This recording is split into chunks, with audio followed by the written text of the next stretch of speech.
Bonjour à toutes et tous. Dans cette vidéo, nous allons traiter un exercice de calorimétrie classique. Premièrement, on va chercher à déterminer la capacité calorifique d'un calorimètre et son équivalent masse en eau. Et dans un second temps, on cherchera, avec ce même calorimètre, à déduire la capacité calorifique d'un acier. Dans le cadre de cet exercice, on a donc un calorimètre à une température T0 qui vaut 20 degrés, dans lequel on a déjà une certaine masse d'eau également à 20 degrés. Et on va rajouter une masse d'eau notée M2 à une température plus élevée, qui est T1 60 degrés, et après agitation, on va obtenir un équilibre thermique à une température TF de 35,7 degrés, qui est évidemment comprise entre T0 et T1. Pour répondre à la première question, à savoir déterminer la capacité calorifique du calorimètre, on va poser que la chaleur échangée entre le système et le milieu extérieur est égale à 0, en considérant qu'on est dans le cadre d'un calorimètre qui a des parois adiabatiques. Ensuite, il faut noter que la chaleur échangée au sein du système peut être décomposée en des échanges de chaleur entre les différents sous-systèmes qui composent ce système.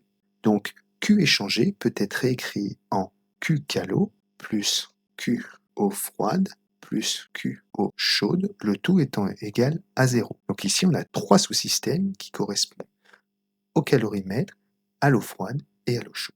Ensuite, il faut noter que la pression dans le cadre de cet exercice est considérée comme constante, donc delta H est égal à Q. Enfin, on va chercher à déterminer Q calo, Q de l'eau froide et Q de l'eau chaude, ce qui va nous permettre, une fois qu'on aura ces trois expressions, de déterminer la capacité calorifique du calorimètre. L'échange de chaleur entre le sous-système calorimètre et les autres sous-systèmes qui composent le système peut s'écrire comme étant égal à C calo, la capacité calorifique du calorimètre, c'est ce qu'on cherche, multiplié par delta T, qui correspond à la température finale, moins la température initiale du calorimètre, ici, qui correspond à T0.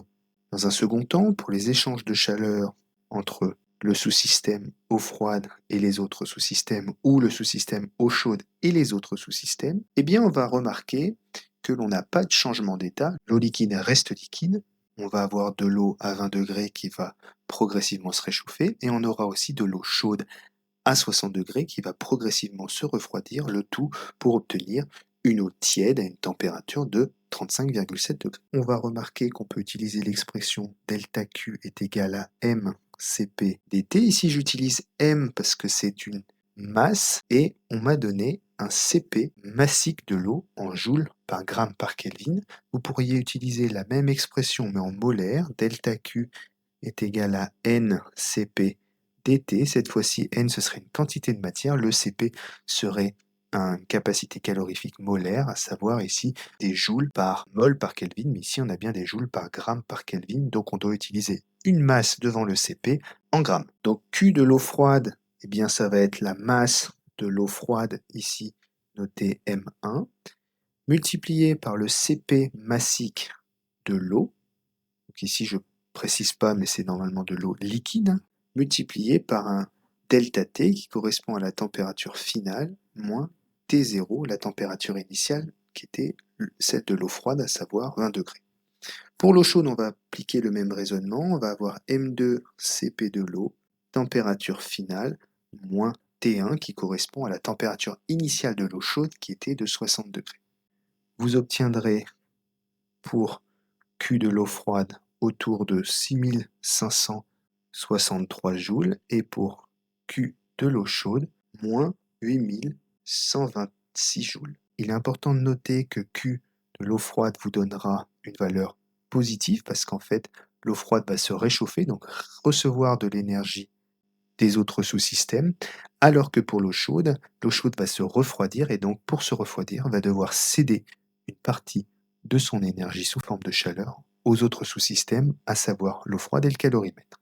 Une fois qu'on a les trois expressions de Q calo, Q eau froide et Q eau chaude, on va chercher à isoler C calo, ce que l'on cherche, ce qui va vous donner moins M1 Cp de l'eau Tf moins T0 plus M2 Cp de l'eau Tf moins T1 divisé par Tf moins T0 et vous allez obtenir une valeur du C calo autour de 99,6 joules par Kelvin. Donc ici, on prendra environ 100 joules par Kelvin dans le cadre de l'énoncé.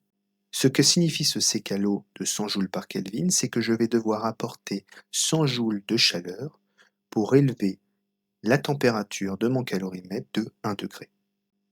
Maintenant, la deuxième partie de la question 1, c'est déterminer l'équivalent masse en eau de ce calorimètre. Pour cela, on va considérer que le calorimètre se comporte comme une certaine quantité d'eau, ici une certaine masse d'eau, et donc on va avoir la masse équivalente en eau multipliée par le Cp de l'eau est égale au Ckalo. On cherche à isoler la masse équivalente en eau, ce qui va vous donner un Ckalo sur le Cp de l'eau. Et si vous faites l'application numérique, ici vous allez avoir 100 divisé par 4,18, à savoir environ 23,92 grammes. Ce que signifie cet équivalent masse en eau, c'est que mon calorimètre se comporte comme 23,92 grammes d'eau. J'ai donc besoin d'apporter 100 joules de chaleur pour élever de 1 degré 23,92 grammes d'eau, mais j'ai également besoin d'apporter 100 joules pour élever de 1 degré mon calorimètre. Dans le cadre de la deuxième question, on va chercher à déduire le Cp d'un acier, et pour cela, en fait, on va remettre le système à une température T0 avec une masse M1 d'eau dans le calorimètre aussi à une température T0, donc finalement on revient aux conditions initiales qu'on avait dans la question 1, mais cette fois-ci, au lieu de rajouter de l'eau chaude, on va rajouter une certaine masse Ma d'un acier, initialement à une température Ta qui vaut 120 degrés.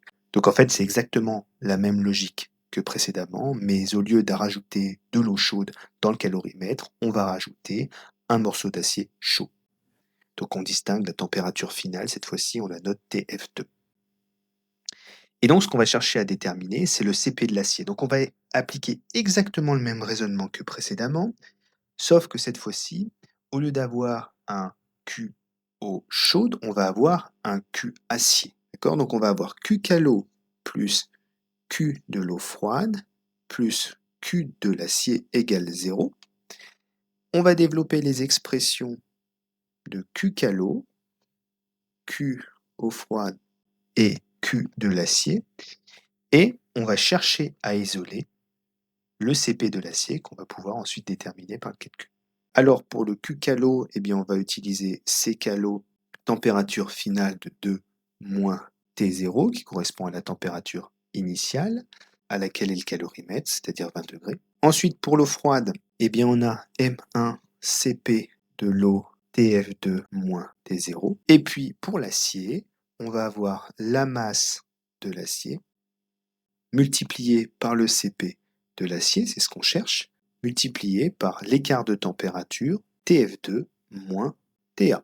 Alors pour information, si vous faites l'application numérique, pour Q calo, on va avoir autour de 770 joules. Pour Q eau froide, on a 3219 joules. Donc ici, on va avoir des valeurs qui sont positives pour Q calo et Q eau froide, car ces deux sous-systèmes vont subir une élévation de température et donc vont recevoir de la chaleur. Et ça va être l'acier qui va finalement diminuer sa température et donc va fournir de la chaleur au calorimètre et à l'eau froide. Donc en fait ici, on s'attend à avoir Q de A qui va être forcément de valeur négative. Et de toute façon, on peut facilement s'en rendre compte en remarquant que la température finale F2, qui est de 27,7 degrés, est bien inférieure en fait à la température Ta de l'acier, la température initiale de l'acier qui était à 120 degrés. Donc cet écart de température est forcément négatif.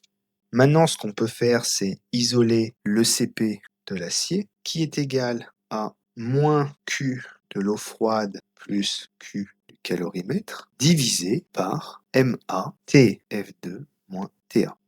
Et si on réalise l'application numérique, on obtient un Cp qui est égal à 0,460 joules par gramme par Kelvin. Ou, plus habituellement, on va l'exprimer en joules par kilogramme par Kelvin, donc on a 460 joules par kilogramme et par Kelvin.